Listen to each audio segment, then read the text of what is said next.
10 years had passed since my mother-in-law became confined to a wheelchair. Regular hospital checkups and physical therapy were routine for her.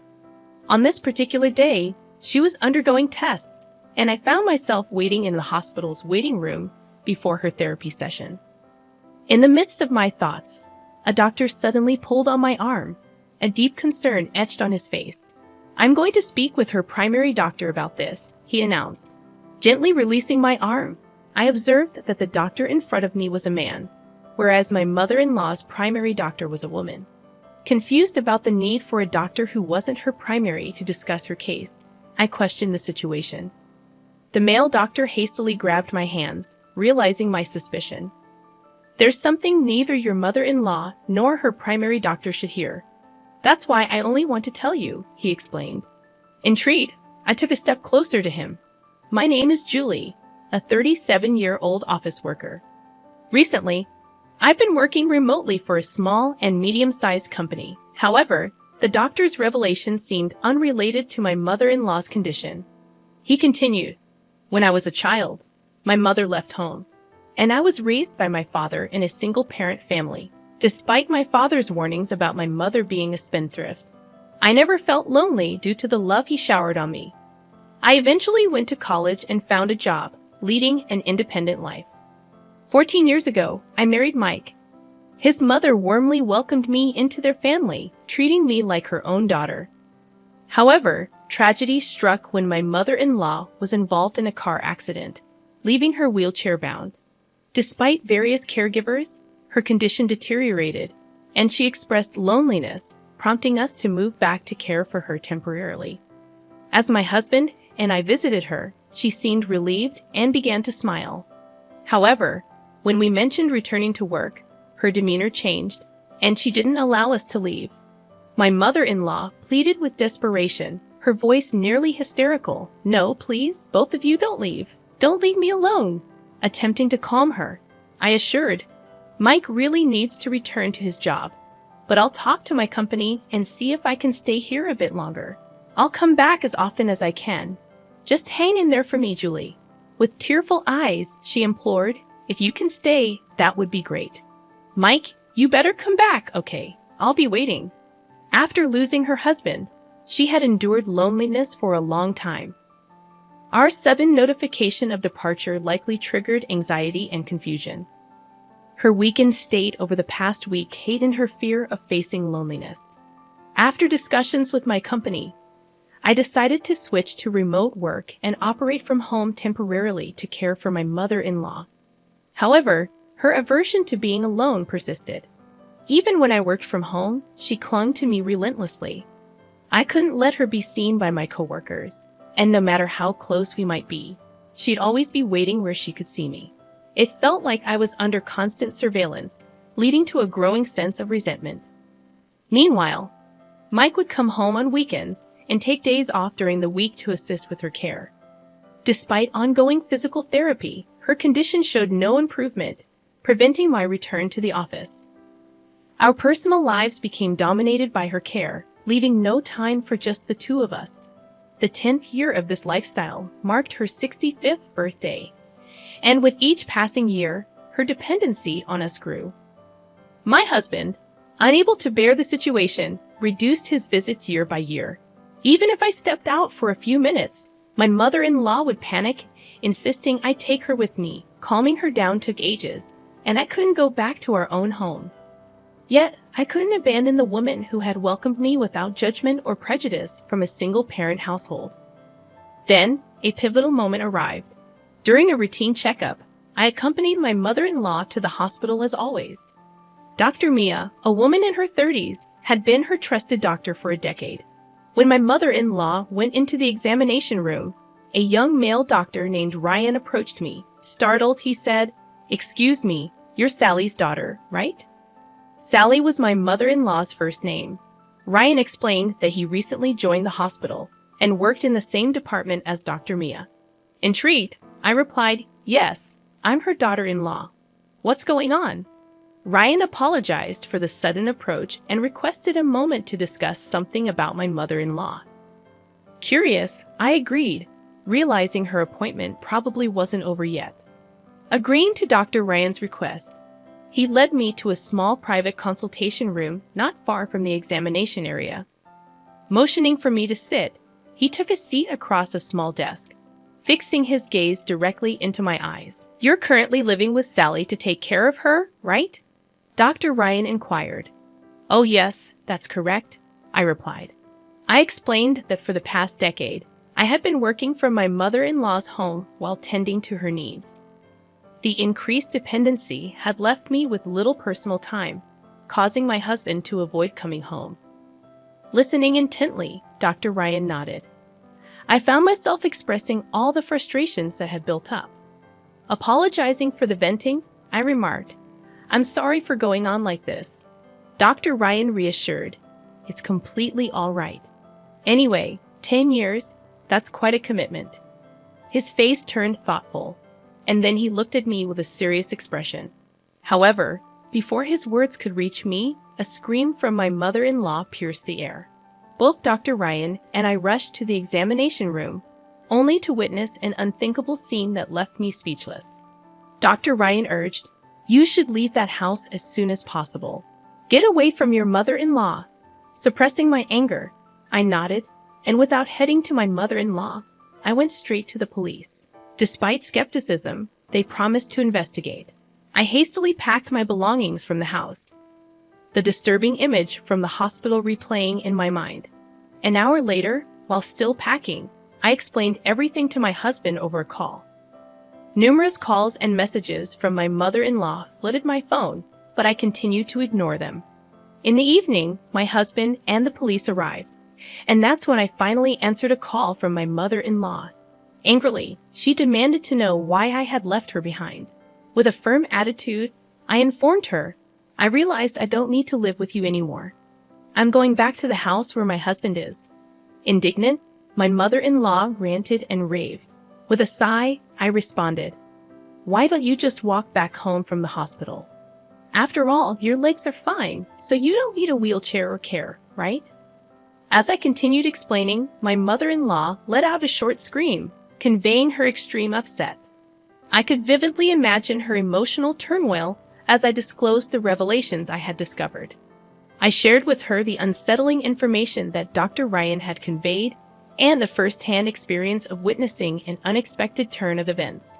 Dr. Ryan had revealed that recent tests showed no physical issues with the muscles or nerves in her body. Instead, he speculated that her belief in her inability to walk might be psychological. The power of such beliefs could be formidable, and Dr. Ryan considered both physical and psychological care for her legs. In his efforts to include me as a family member in the care plan, he had called me over. However, it turned out that my presence wasn't necessary. During our conversation, a scream echoed from the examination room, my mother-in-law's. Dr. Ryan and I hurriedly went to check the room, finding her gesturing as if swatting away an insect. To our surprise, it was a false alarm. She had mistaken dust for a bug. In a surreal moment, she picked up the motionless dust and walked to the trash can, revealing that she could walk without the need for a wheelchair or cane, moving with astonishing ease. Dr. Ryan pushed me to the corner of the hallway, and we observed silently as my mother-in-law, seemingly unaware of our presence, calmly returned to her wheelchair.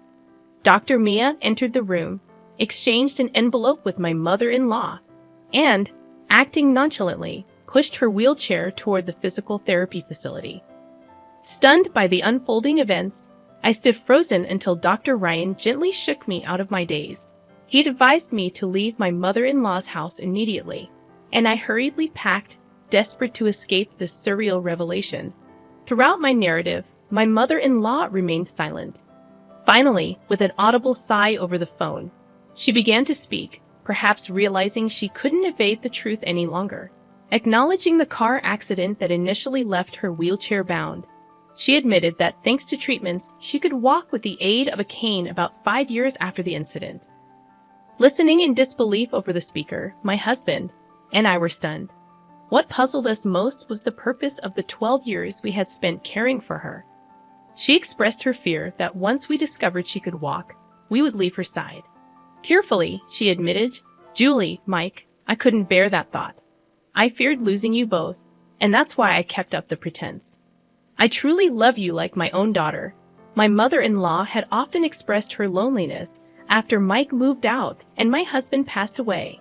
Despite her repeated pleas, our hearts remained unmoved. While we understood her feelings, we believed the way she went about it was wrong. Apologizing, we explained, "We can't be by your side any longer. Sorry, Mom, Mike, but the way you went about it was wrong." I continued, expressing my own sentiments. "I've been taking care of you for the past 10 years while working.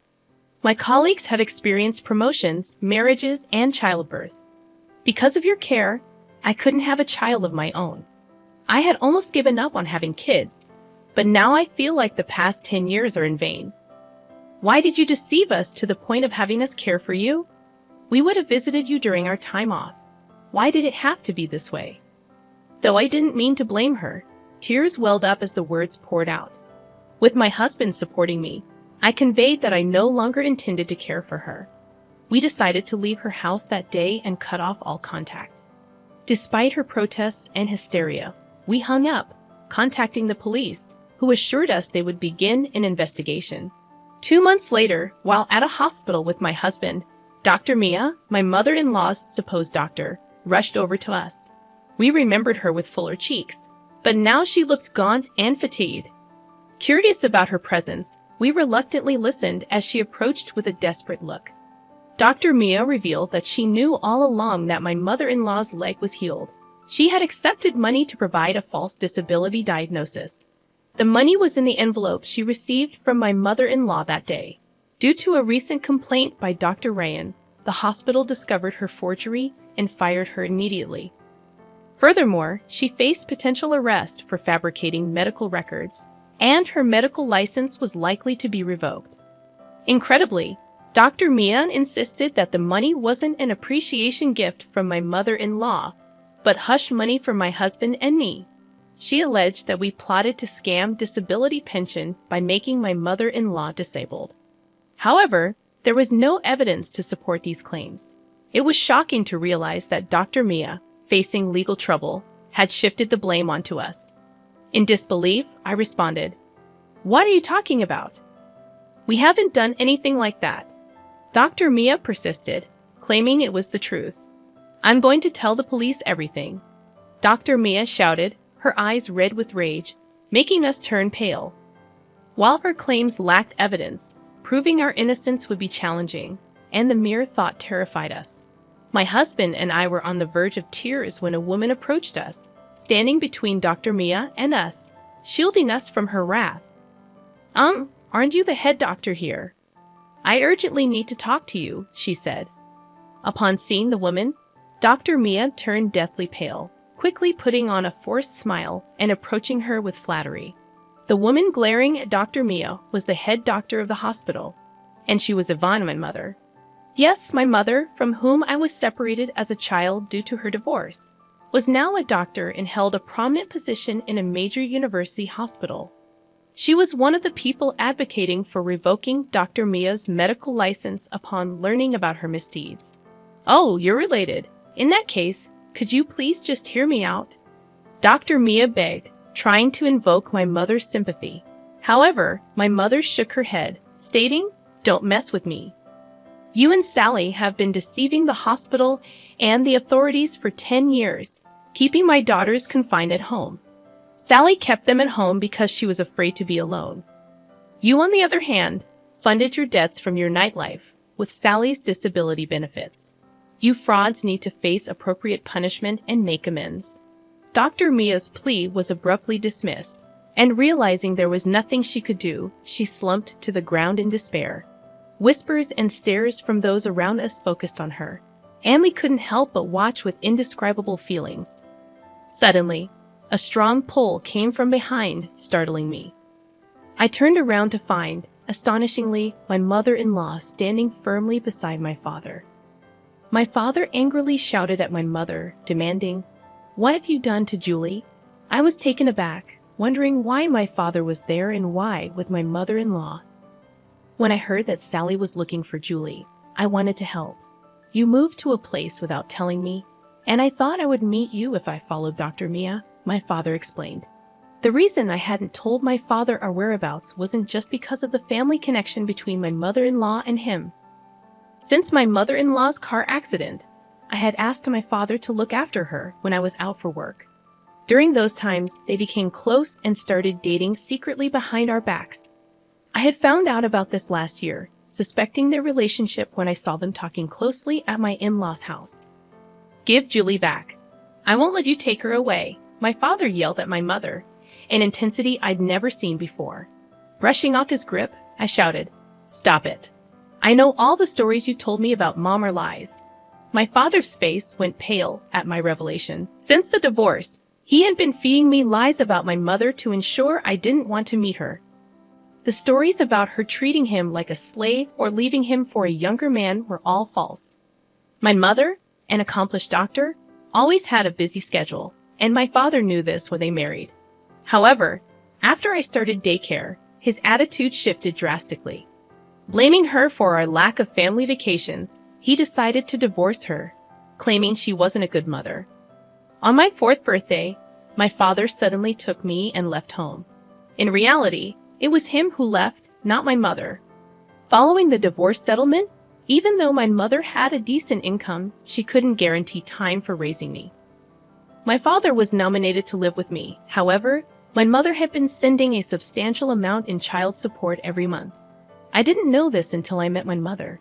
Even after becoming a single parent, my father ensured I didn't want to see my mother by portraying her in a negative light with false stories. It seemed that my mother wanted to see me, but most of the time, she was overseas for training or research. She kept sending me letters from overseas that my father kept refusing, hiding the letters. There were times when it seemed they might meet, but something always came up. Either my mother got an emergency call at the hospital, or my father would come up with an excuse to cancel at the last minute. I had been told since I was young that my mother couldn't be reached, or that no one knew where she was. It turned out that was a lie. The reason my father could afford to travel once every 2 months and pay for my high school and college tuition was thanks to the child support money from my mother. Our comfortable life was all thanks to her. So the story of my father working late nights was also a sham to make it seem like he was struggling with parenting. He'd work a regular 9-to-5 job, then spend nights somewhere, coming home only in the early morning. When my father yelled, "Where's your proof?" my mother calmly showed him a mobile bank app, saying, "This is how much I've transferred to you over the years for Julie, and your company unusually has strict policies against second jobs, so it was impossible. I can confirm with them if you'd like." My father crumbled, and my mother-in-law tried to comfort him. Seeing my father like this made me realize that I had been lied to my entire life. While the truth was shocking, I felt more anger than anything else. I said coldly, "Thanks for everything, Dad, but it's time to say goodbye." Saying that, my father clung to me, and my mother-in-law said, "Julie, your dad did everything he thought was best for you." No, he did it for himself. He lied about struggling as a single parent, using the money from my mom. And you lied to my husband and me, trying to bind us to your home. Both of you are a perfect match for your lies. Please stay away from us. With no excuses left, my father and my mother-in-law were speechless. Ignoring their stunned faces, we left the hospital with my mother. Later, Dr. Mia was arrested and lost her medical license. She had forged medical documents multiple times and was sentenced to imprisonment. Additionally, the hospital she worked for is suing her for defamation. My mother-in-law had bribed a doctor for a fake diagnosis, leading to her having to pay back all the pension money she received with interest. She's also facing fraud charges, as informed by the police. Mike says he's cut ties with her, so he's not bothered about her future. I'm trying not to care either.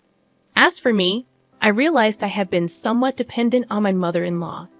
Feeling betrayed sent me into a mental spiral, so I've been seeing a therapist at the hospital where my mother works. Regarding my reunion with my mother, when I was getting a referral at my previous hospital, the doctor's name I was referred to was the same as my mother's. To my surprise, it was actually her.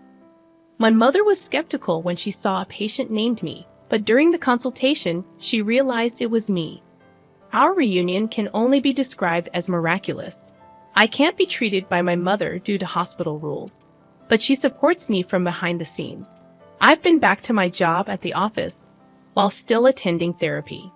When visiting Dr. Ryan, who informed me of the truth about my mother-in-law, I heard that he and my husband were old high school buddies. We now often hang out with Ryan visiting our place, and everything feels like old times. It may be hard for me to forget how I was tied up by my mother-in-law and my father. But my husband, my mother, and Dr. Ryan always encourage me to take things easy and do what I want. Thanks to that, I'm planning trips with my friends or going to cafes by myself.